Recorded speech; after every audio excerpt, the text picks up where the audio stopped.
Hi Sant గారు, good morning అండి. ఎలా ఉన్నారండి? బాగున్నాను. ఈరోజు తారీఖు ఎంతో మీకు గుర్తుందా? ఈరోజు వచ్చేసి మనకు 29 అండి. 29. ఉమ్, 29 రోజు ఒక ఫెస్టివల్ ఉంది. ఉమ్. ఏంటది? సద్దుల బతుకమ్మ అని సద్దుల తెలంగాణ బతుకమ్మ. ఫేమస్. మరి మీరు ఆ పండగకి వెళ్ళట్లేదా ఈరోజు?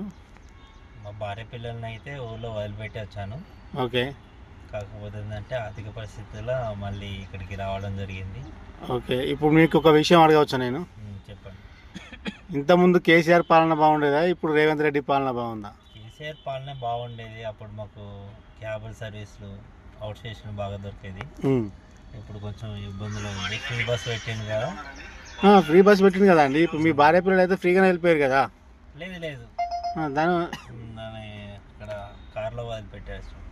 ఓకే, ఈ రేవంత్ రెడ్డి పాలన వల్ల మీకు ప్రాబ్లం ఏమొచ్చింది? ఫ్రీ బస్ చేయబట్టి చాలా ఇబ్బంది అయిపోయింది. ఓకే చాలా బంద్